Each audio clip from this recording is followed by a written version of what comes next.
मुक्ता Dixit astrologer. मेरा YouTube channel यानी कि मुक्ता ज्योतिष में आपका स्वागत है।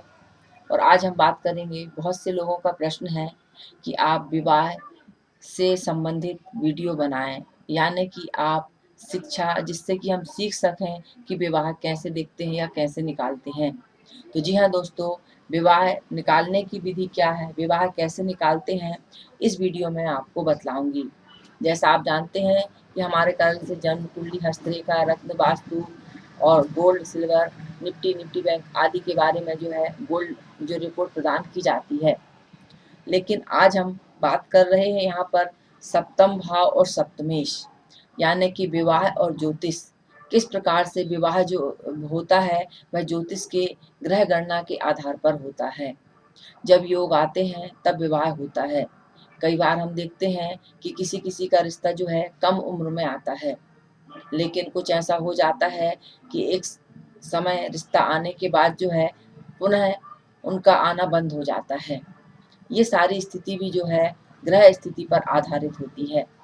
आपकी कुंडली के सप्तम भाव के ग्रह, उसका स्वामी कहाँ बैठा हुआ है, किस स्थिति में है, ये सारी स्थिति जो है आपके विवाह को प्रभावित करती है। इस चीज को गहराई से जानने के लिए हमें अपनी जन्म कुंडली से अध्ययन कराकर ही फल कथन करना चाहिए। लेकिन आप लोगों के कहने पर मैं थोड़े से जो योग रहते हैं, किस प्रकार से हम विवाह निकाल सकते हैं, जो बंदे सीखते हैं ज्योतिष को वो इसका लाभ ले सकते हैं। तो सबसे पहले विवाह देखने के लिए सप्तम भाव और सप्तमेश का संबंध देखना पड़ता है, और सप्तम भाव की किस ग्रह की दशा चल रही है। यदि आपको सप्तम भाव या सप्तमेश की दशा या अंतर दशा चलती है तो ऐसे में आपका विवाह हो जाता है। इसके साथ दूसरा योग जो आता है, कन्या की कुंडली में शुक्र से सप्तम और गुरु की कुंडली में, पुरुष की कुंडली में जो है गुरु से सप्तम विचार करना चाहिए।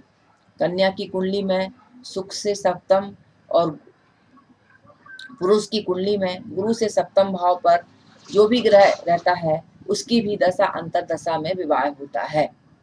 इसके साथ ही साथ हमें यह भी देखना चाहिए कि द्वितीय भाव नमेश और दशमेश, इनकी ग्रह की दशा अंतर दशा में भी विवाह के योग बनते हैं।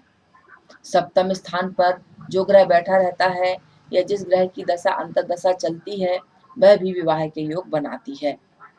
इसके साथ गोचर में गुरु का प्रभाव देखना पड़ता है कि गुरु किस स्थान पर बैठा हुआ है। गुरु का यदि सप्तम भाव, पंचम भाव, लग्न, लाभ इन पर प्रभाव रहेगा तो भी आपके विवाह के योग बनेंगे।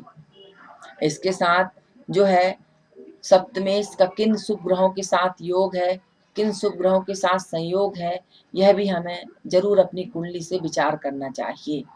तो जी हाँ दोस्तों, यह योग रहते हैं जो कि विवाह को निर्धारित या निश्चित करते समय हमें विचार करने चाहिए।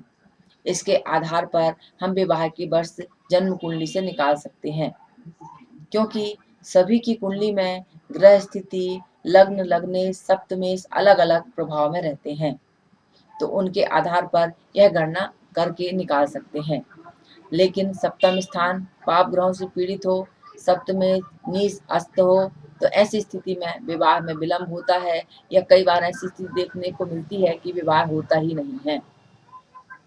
इसके साथ जो है कुंडली में नवांश नवांश लग्न जो रहती है वह भी जो है विवाह के बारे में बहुत सी बातें बतलाती है।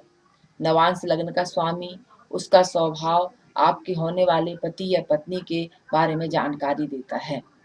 तो जी हाँ दोस्तों, इस प्रकार से जो है हम सप्तम भाव से विचार करके अपना विवाह समय निश्चित कर सकते हैं, उनकी ग्रहों की दशा अंतर दशा देख सकते हैं। तो ज्योतिष से संबंधित सभी परामर्श आप हमारे कार्यालय से प्राप्त कर सकते हैं। जन्म कुंडली, हस्तरेखा, रत्न वास्तु के लिए आप संपर्क कर सकते हैं। वीडियो देखने के लिए बहुत बहुत धन्यवाद। चैनल को अधिक से अधिक लाइक कीजिए, सब्सक्राइब कीजिए। नमस्कार।